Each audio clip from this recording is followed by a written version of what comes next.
भगवंत में कथा आती है एक जगह। कृष्ण जी जब द्वारकाधीश हुए और एक भजन में एक यति भी आती है, सखी रोती रही बन में, किनारा हो तो ऐसा।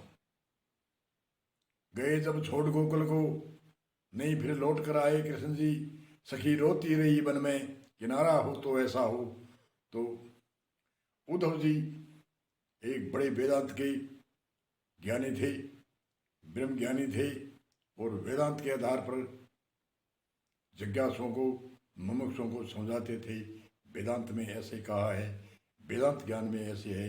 वेदांत जो वेदों का निचोड़ है, उपनिषदों का में निचोड़ किया है, उन वेदांत ज्ञान को उपदेश करते थे।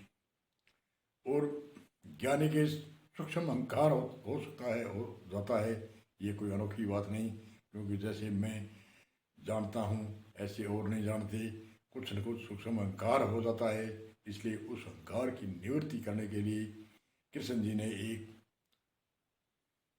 संदेश के लिए कहा, आप गोपियों को जाकर के संदेश दो, और गोपियों को आपका जो ब्रह्म ज्ञान है, वेदांत का ज्ञान है, यह दे करके आइए। तो उद्धव जी ने बड़े प्रसन्न होकर के देखा भी, मुझे महान पुरुष कृष्ण जी है, जो योगेश्वर है, जो नैमित्तिक अवतार है, अवतरण है एक परमात्मा की शक्ति का, वह भी मुझे कहता है मैं बड़ा ज्ञानी हूँ, बड़ा ब्रह्म ज्ञानी हूँ, बड़ा वेदांत ज्ञानी हूँ। इसलिए सूक्ष्म अहंकार वैसे भी था, उसको निवृत्ति करने के लिए ही तो कृष्ण जी ने गोपियों के पास भेजने का आदेश दिया। और प्रसन्नचित्त होकर के उद्धव जी गोकुल की तरफ चल दिए।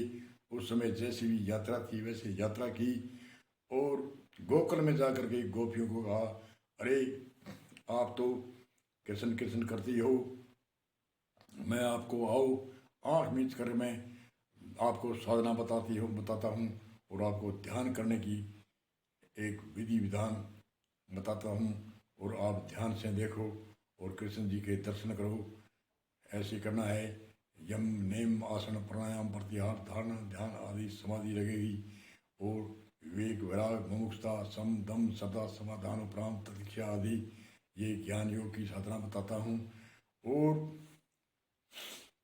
9 प्रकार की भक्ति की साधना बताता हूँ। तो गोपियों ने कहा, रे उद्धव जी, कृष्ण जी आँख मिचेंगे, कितना यत्न करेंगे, कर्म योग की साधना करेंगे, यम करेंगे, नियम करेंगे, आसन प्राणायाम प्रत्याहार धारणा ध्यान, उसके बाद में समाधि, और उस समाधि के बाद में कृष्ण जी के दर्शन होंगे। तो हम तो दर्शन हमेशा करते हैं, और हमारे पास है कृष्ण जी। कहाँ है? आप कहते हैं द्वारकाधीश से द्वारका में है, हमारे पास है, कहाँ है? तो उसने अचंबा किया उद्धव जी ने, अरे ये क्या बोल रही है? तो एक सखी ने कहा कि मेरे एक कांटा को एक पैरों में गड़ा था, और मेरे सिर के ऊपर गड़ा था, और मैंने कृष्ण जी को आवाज़ लगाई, अरे कृष्ण जी आओ आओ, ये कांटा निकालो, मेरे ऊपर गड़ा है, मैं कैसे निकालूं? तो कृष्ण जी ने आकर झटपट वह कांटा निकाल दिया। कहाँ है? द्वारका में, हमारे पास है, मेरे पास हमेशा रहते हैं, हमेशा देखती हूँ, हमेशा मैं उनके साथ रासलीला करती हूँ, ऐसे करती हूँ, वैसे करती हूँ। हर एक तरह से मैं हमारे साथ में रहते हैं। जब हम कहते हैं ये भोजन खाओ तो भोजन खाते हैं। वो जो मक्खन, ये बड़े खरुंदे खरुंदे थे, मक्खन को हम मेरे हाथों से चाटते हैं, और आप कहते हो हमारे द्वारकाधीश कृष्ण जी वहाँ पर है, और मैं आँख मिचूँ, और पहले विवेक करूँ, विराग करूँ, और मुमुक्षा करूँ, और सठ समति समदम सदा समाधान उपराम प्रतीक्षा करूँ, ये इतने ज्ञान योग के अंग अपनाऊं, और फिर मैं कृष्ण जी को देखूं। कृष्ण जी तो मैं देखती हूँ, फिर क्यों करूं? और 9 प्रकार की भक्ति आप बताते हो, इतनी क्यों करूं मैं? एक सखी ने कहा, अरे आप कहते हो आंख मिचो, आपको हम तीनों योगों की साधना बताते हैं, हमारे कृष्ण जी हमारे साथ में रहते हैं। आप कहते हैं ध्यान करके आप कृष्ण जी को अंदर देखो, ध्यान से देखो, समाधि में देखो। मैं तो हमेशा ही, मैं एक दिन पिंडगट में जल लेने के लिए गई, और उस समय कुछ देर हो गई, उनके कारण मैं अकेली गई, और घड़ा मटका बड़ा था और मेरे से उठा नहीं। अरे मैंने कहा कृष्ण जी आप किधर फिरते हो, आओ आओ जल्दी आओ, मेरा मटका चखाओ। तो कृष्ण जी आई, मुझे मटका चखा दिया। आप कहते हैं द्वारका में है, वो तो हमारे पास है।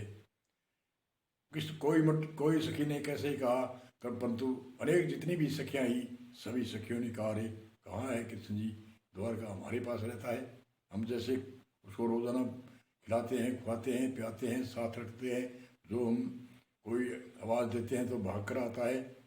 कहाँ, द्वारका में। तो उद्धव जी का ज्ञान ब्रह्म ज्ञान कपूर की तरह उठ गया और वहाँ से एक जो अहंकार जो का अंश था थोड़ा बहुत, वो एकदम शांत हुआ और जा करके कृष्ण जी के पैरों में गिरा और कहा, कहाँ आप मेरे साथ में मेरी बेटी कल किया है, मेरे सेव की परीक्षा ली है। धन्य हो योगेश्वर। कृष्ण जी कोटि कोट प्रणाम किया उद्धव जी ने। और आपकी जो सखियाँ हैं वो तो आपके साथ कहती है, बात करती है, सुनती है, देखती है, ऐसी ऐसी सारी घटना बताई। तो उद्धव जी का जो सूक्ष्म अहंकार था वह निवृत्त हो गया। इसमें कहने का अर्थ है प्रेम। प्रेम एक कहते हैं, प्रेम ने बाड़ी उपजे, प्रेम ने हाटे बिकाए।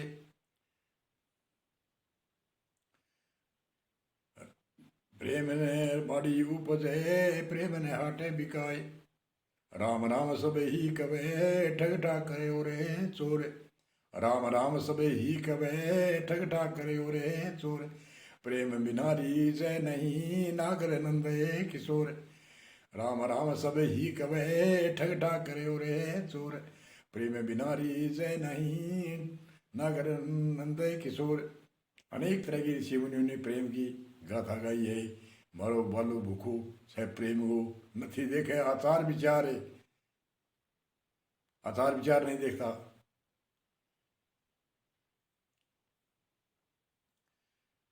जूठा भिलनी का बेर भी खा गया। राजा दुर्योधन का मेवा छोड़िया, खायो विदुर घर सागे। कच्चा पका मोटा मोटा रोटला, खायो क्रमांगे लुको खींच। कच्चा तलनाडु सुदामरा खा गए और चावल थे जो समेत छिलके के थे, वो दाही कहते हैं उसको, वो समेत दाही वो छिलका समेत खा गए तलनाडु। प्रेम के भूखे कृष्ण जी के पास सुदामा ले गए। ये कथा अनेक जगह आजकल श्रोतागण सुनते हैं।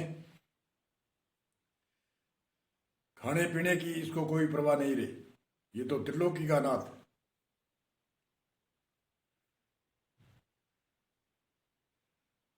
अचल राम प्रभु बस प्रेम गए, प्रेमी भक्ता को रखता है मान है।